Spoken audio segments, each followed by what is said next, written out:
Indonesia, para kepala bapeda, provinsi, kabupaten, dan kota seluruh Indonesia.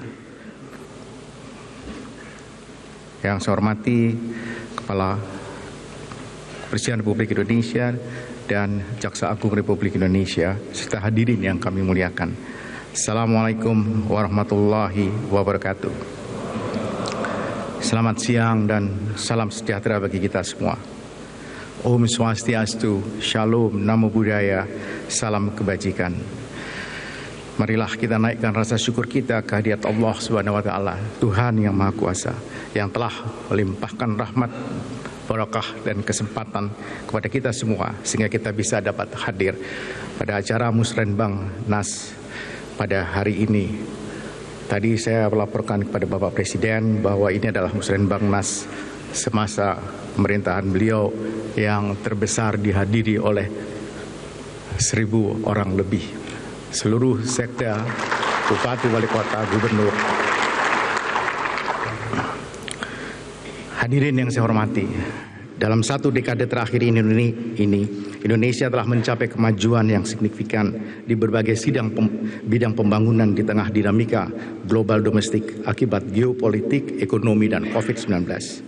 Selama masa pemerintahan Bapak Joko Widodo, pertumbuhan ekonomi stabil dan terjaga pada kisaran 5%. Tingkat kemiskinan berhasil diturunkan menjadi 1 digit dari 11,25% pada Maret 2014 menjadi 9,36% pada Maret 2023. Penyediaan lapangan kerja juga meningkat per tahun hampir 3 kali lipat dari 1,87 juta orang pada tahun 2014 menjadi 4,55 juta orang pada tahun 2023. Pemerataan pembangunan juga menunjukkan tren positif dengan penurunan rasio Gini dari 0,406 pada Maret 2014 menjadi 0,38 pada Maret 2023. Selain itu, nilai tukar petani meningkat dari 102 pada tahun 2014 menjadi 112,46 pada tahun 2023. Kualitas sumber daya manusia juga menunjukkan kemajuan yang signifikan. Indeks pembangunan manusia naik lebih dari 5 poin, dari 68,9 pada tahun 2014 menjadi 74,39 pada tahun 2023. Kita juga patut berbangga bahwa Indonesia berhasil mencapai kategori negara upper middle income pada tahun 2019, sedikit turun kemudian naik kembali, dan pada tahun 2020 kita mencapai 4.095 US dollar kapita. Dan lebih lanjut, pada selama 13 tahun terakhir ini PDB nominal Indonesia meningkat hampir 2 kali lipat dari 0,75 triliun US dollar menjadi 1,4 triliun US dollar pada tahun 2023. Berbagai bauran kebijakan yang bersifat akomodatif dalam mendukung pertumbuhan ekonomi dan menjaga stabilitas makroekonomi mendukung pertumbuhan PDB nominal dalam waktu 13 tahun terakhir ini. Di tatanan global, peranan ekonomi Indonesia semakin meningkat dan signifikan. Selama 10 tahun terakhir, kontribusi ekonomi Indonesia terhadap perekonomian global meningkat menjadi 2,5%. Hal ini ditunjukkan juga naiknya posisi Indonesia dari posisi ke-10 pada tahun 2014 menjadi posisi ke-7 pada tahun 2023 berdasarkan purchasing power parity. Dan ini lebih baik dibandingkan negara-negara seperti Brasil, Inggris, dan Prancis. Capaian pertumbuhan ekonomi serta peningkatan kontribusi ekonomi Indonesia pada perekonomian global turut didukung oleh peningkatan kualitas dan kuantitas sumber daya manusia dan infrastruktur. Peningkatan kualitas sumber daya manusia Indonesia tergambar dari perbaikan capaian pendidikan dan kesehatan. Selama 10 tahun masa pemerintahan Bapak Presiden Joko Widodo, rata-rata lama sekolah semakin meningkat dan angka partisipasi kasar pendidikan tinggi membaik. Peningkatan derajat kesehatan masyarakat ditunjukkan dengan usia harapan hidup yang naik konsisten hingga usia 72 tahun serta prevalensi stunting yang menurun. Hal tersebut didukung dengan kenaikan pesat cakupan jaminan kesehatan nasional yang menjadi jaminan kesehatan sosial terbesar di dunia. Pembangunan infrastruktur di Indonesia bertumbuh sangat pesat selama 1 dekade terakhir. Panjang jalan tol yang terbangun dan beroperasi meningkat 3 kali lipat. Pembangunan jalan baru sejak tahun 2015 juga meningkat sebesar 5.834 km. Penyediaan akses masyarakat terhadap air minum, sanitasi layak, listrik juga menunjukkan perkembangan yang signifikan. Kami menyampaikan terima kasih kepada Bapak Presiden yang telah mencetak percepatan pembangunan yang luar biasa.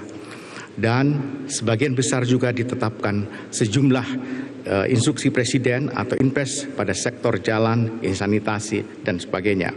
Untuk pemerataan kualitas infrastruktur jalan misalnya, didukung oleh Impres nomor 3 tahun 2023 tentang percepatan peningkatan konektivitas jalan daerah. Pada sektor sanitasi juga diperkuat dengan Impres nomor 1 tahun 2024 tentang percepatan penyediaan air minum dan layanan pengelolaan air limbah domestik. Hadirin yang saya hormati, pembangunan Ibu Kota Nusantara sebagai pusat pertumbuhan ekonomi baru di tengah Indonesia hingga saat ini telah mengalami kemajuan sebesar 80,82% dari target pembangunan tahap pertama, di mana pembangunan tahap pertama difokuskan di kawasan inti pusat pemerintahan dengan beberapa infrastruktur prioritas untuk membentuk satu kawasan kesatuan ekosistem kawasan yang utuh. Beberapa di antaranya merupakan landmark atau penanda utama kota, yaitu Istana Presiden dan lapangan upacara, sumbu kebangsaan serta gedung perkantoran, kementerian, lembaga, hunian aparatur sipil negara, dan personal pertahanan dan keamanan, infrastruktur sumber daya air, serta jaringan jalan akses utama termasuk jalan tol yang dibangun melalui pendanaan APBN. Jaringan listrik dan telekomunikasi yang didukung oleh BUMN, fasilitas sarana dan prasarana dasar maupun penunjang seperti rumah sakit dan sekolah bertaraf internasional, sarana olahraga yang didukung oleh kontribusi dan peran aktif para pengusaha dan pihak swasta dalam negeri. Sementara itu, melalui Otorita Ibu Kota Nusantara, komitmen permintaan investasi untuk pembangunan Ibu Kota Nusantara terus meningkat yang ditunjukkan melalui 5 kali pelaksanaan groundbreaking oleh Bapak Presiden sendiri. Dan total bernilai 49,6 triliun rupiah. Memperhatikan kemajuan pembangunan tersebut, kami yakin bahwa pembangunan Ibu Kota Nusantara akan berjalan sesuai dengan rencana, sebagaimana telah diamanatkan oleh Undang-Undang.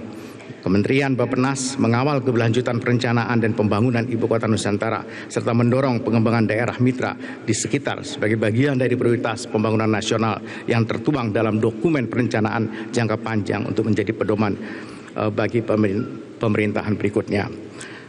Hal yang lain yang perlu kami sampaikan dengan izin Bapak Presiden, Jumat yang lalu Bapak Presiden bertanya kepada kami mengenai apakah hak milik tanah di Ibu Kota Nusantara itu dibolehkan. Saya menjawab pada beliau bahwa itu sangat dimungkinkan dan dibolehkan, sebagaimana termaktub di dalam Undang-Undang Nomor 21 Tahun 2023 tentang perubahan atas Undang-Undang Nomor 3 Tahun 2022 tentang Ibu Kota Negara pada pasal 15A ayat 1, 5, 6, 8, 9 dan seterusnya. Jadi hak atas tanah dalam bentuk hak milik itu dibolehkan. Sebagai acuan pembangunan nasional, Kementerian Bappenas saat ini sedang menyusun dokumen perencanaan pembangunan baik jangka panjang, menengah, dan tahunan.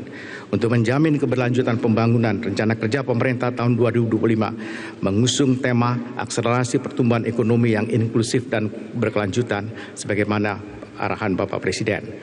Pada saat ini, rancangan awal RKP tahun 2025 telah memuat agenda-agenda penting yang mengacu pada rancangan akhir Rencana Pembangunan Jangka Panjang Nasional 2025-2045, rancangan teknokratik RPJMN 2025-2029, termasuk beberapa agenda yang terkait dengan program Presiden terpilih. Integrasi dengan program Presiden terpilih terus dilakukan hingga penetapan rencana kerja pemerintah tahun 2025. Sebagai pedoman dalam penyelenggaraan pembangunan, tentunya penyusunan dokumen perencanaan perlu taat dengan regulasi-regulasi yang terkait.